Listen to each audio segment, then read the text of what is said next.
Bienvenue sur Horizon d'Afrique, la chaîne qui décrypte les crises et les enjeux stratégiques du continent africain. Aujourd'hui, nous vous révélons une information explosive qui pourrait faire basculer toute la région du Maghreb dans une crise sans précédent.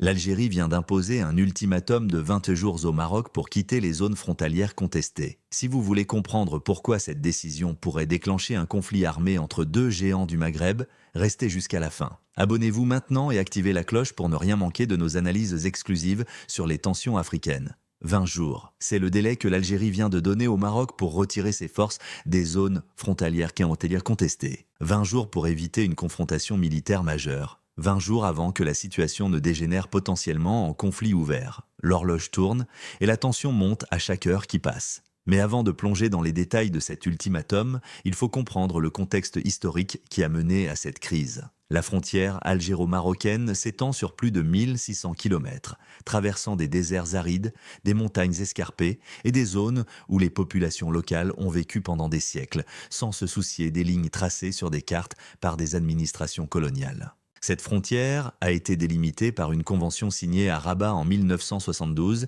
puis ratifiée par l'Algérie en 1973 et par le Maroc en 1992. Vous voyez déjà le problème ? Il a fallu 20 ans au Maroc pour ratifier cet accord frontalier. C'est le signe d'un malaise profond, d'une contestation larvée qui n'a jamais vraiment disparu. Mais le véritable coup de massue est venu en 1994. Cette année-là, l'Algérie a pris la décision radicale de fermer complètement sa frontière terrestre avec le Maroc. Fermée, plus aucun passage. Plus de 30 ans plus tard, cette frontière est toujours hermétiquement close. 3 décennies de séparation, de méfiance, de tensions accumulées qui ont créé un terrain propice à tous les incidents. Et si vous voulez comprendre toutes les implications de cet ultimatum historique, abonnez-vous à Horizon d'Afrique. Nous sommes votre source d'informations privilégiée sur les crises africaines. Alors, quelles sont ces zones frontalières contestées qui font l'objet de l'ultimatum algérien? Il existe plusieurs points de friction le long de cette immense frontière. L'un des plus sensibles est la région de Figuig, du côté marocain, appelée El Arja du côté algérien. Cette zone a déjà été le théâtre de tensions majeures par le passé. En 2021, un incident grave s'est produit dans cette région. Les autorités algériennes avaient ordonné à des agriculteurs marocains de quitter une zone frontalière, leur donnant un délai expirant le 18 mars 2021. L'armée algérienne était mobilisée, les habitants marocains se sont retrouvés face à un ultimatum brutal. Partir ou faire face aux conséquences. Cette crise avait failli dégénérer en affrontement armé. Heureusement, la sagesse avait prévalu à l'époque, mais l'incident avait laissé des cicatrices profondes. Aujourd'hui, en février 2026, nous assistons à une répétition de ce scénario, mais en bien plus grave. L'ultimatum de 20 jours concerne non seulement la région de Figuig El Arja, mais également d'autres zones le long de la frontière où des unités militaires marocaines seraient positionnées sur ce que l'Algérie considère comme son territoire souverain. Selon des sources militaires algériennes, le Maroc aurait progressivement installé des postes avancés dans plusieurs zones grises de la frontière, profitant du flou juridique persistant sur certaines délimitations. Ces installations seraient équipées de radars, de systèmes de surveillance électronique et seraient occupées par des détachements des forces armées royales. Pour Alger, c'est une provocation inacceptable. Une violation de la souveraineté territoriale algérienne, une ligne rouge franchie qui ne peut rester sans réponse. D'où cet ultimatum de 20 jours. Retrait immédiat de toutes les forces marocaines des zones contestées, où l'Algérie prendra les mesures nécessaires pour restaurer son intégrité territoriale. Et pour ne rien manquer de l'évolution de cette crise, heure par heure, abonnez-vous à Horizon d'Afrique et activez les notifications. Mais qu'est-ce qui a déclenché cet ultimatum maintenant ? Pourquoi l'Algérie a-t-elle décidé de hausser le ton à ce moment précis? Pour répondre à cette question, il faut examiner le contexte géopolitique régional actuel. Les relations algéro-marocaines se sont considérablement détériorées ces dernières années. En août 2021, l'Algérie a rompu ses relations diplomatiques avec le Maroc. Une décision historique qui a choqué toute la région. Les accusations mutuelles d'espionnage, d'ingérence, d'hostilité se sont multipliées depuis. Le Maroc a normalisé ses relations avec Israël en décembre 2020 dans le cadre des accords d'Abraham. En échange, les États-Unis ont reconnu la souveraineté marocaine sur le Sahara occidental. Cette reconnaissance américaine a été vécue comme une trahison par l'Algérie et le Front Polisario. Pour Alger, c'était une ligne rouge franchie, une remise en cause de décennies de lutte pour l'autodétermination du peuple sahraoui. Plus récemment, en juillet 2024, la France a officiellement apporté son soutien au plan d'autonomie marocain pour le Sahara occidental, considérant cette proposition comme la seule base pour résoudre le conflit. C'était un nouveau coup dur pour l'Algérie qui a immédiatement rappelé son ambassadeur à Paris. Dans ce contexte de tensions exacerbées, chaque incident frontalier prend une dimension explosive. L'Algérie estime que le Maroc profite du soutien américain et français pour adopter une posture plus agressive dans la région. L'installation de postes militaires dans les zones frontalières contestées serait perçue comme une tentative d'imposer des faits accomplis sur le terrain. L'ultimatum algérien est donc une réponse à ce qu'Alger considère comme une escalade marocaine. Un message clair: nous ne tolérerons aucune violation de notre souveraineté, quel que soit le soutien international dont vous bénéficiez. Maintenant, parlons des implications militaires de cet ultimatum. Les deux pays possèdent des armées considérables et bien équipées. L'Algérie dispose de la première armée d'Afrique en termes d'effectifs et d'équipements lourds. Le Maroc a une armée réputée pour son professionnalisme et son expérience opérationnelle acquise notamment dans la guerre contre le Front Polisario au Sahara occidental. Un conflit entre ces deux puissances serait dévastateur, non seulement pour elles-mêmes, mais pour toute la région. Les zones frontalières contestées sont souvent des terrains difficiles, montagneux ou désertiques, ce qui compliquerait encore les opérations militaires. Un conflit dans ces zones pourrait rapidement s'enliser, causant des pertes importantes de part et d'autre sans résultat décisif.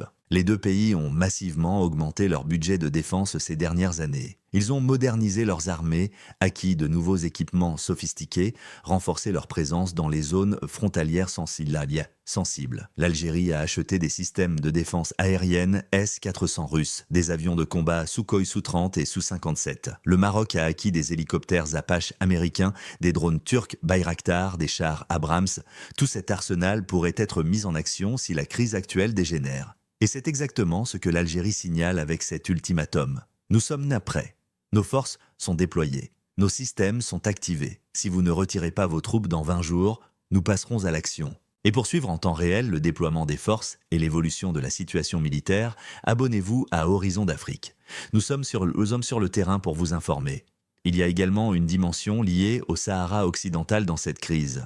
Si un conflit éclatait à la frontière algéro-marocaine, qu'adviendrait-il du cessez-le-feu fragile qui prévaut au Sahara occidental depuis novembre 2020 ? Le Front Polisario, soutenu par l'Algérie, pourrait être tenté d'intensifier ses opérations contre le Maroc. Le Maroc pourrait réagir en étendant ses opérations militaires. L'ensemble de la région pourrait basculer dans une instabilité généralisée. Cette perspective est d'autant plus préoccupante que le Sahel voisin connaît déjà une situation sécuritaire catastrophique, avec la présence de groupes terroristes, de trafiquants en tout genre, de milices armées. Un conflit au Maghreb pourrait créer des opportunités dangereuses pour ces acteurs malveillants, qui pourraient exploiter le chaos pour étendre leur influence.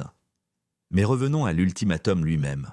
22 jours, c'est extrêmement court. C'est le genre de délai qui ne laisse aucune place à la diplomatie extensive, aucune marge de manœuvre pour des négociations prolongées. C'est un ultimatum de confrontation, pas de dialogue. Qu'est-ce qui pourrait se passer dans les prochains jours ? Plusieurs scénarios sont possibles. Scénario 1, le Maroc cède et retire ses forces des zones contestées. C'est le scénario le moins probable. Ce serait perçu comme une humiliation nationale, une capitulation face aux exigences algériennes. Le roi Mohamed VI et son régime ne peuvent pas se permettre une telle faiblesse aux yeux de leur population. Scénario 2, le Maroc refuse de retirer ses forces et l'Algérie passe à l'action militaire pour les déloger. C'est le scénario catastrophe. Des échanges de tirs, des affrontements localisés qui pourraient rapidement s'étendre à d'autres secteurs de la frontière. Une escalade incontrôlable menant à un conflit ouvert. Scénario 3, une médiation internationale de dernière minute parvient à désamorcer la crise. L'ONU, l'Union africaine, ou une puissance tierce comme la Russie ou la Chine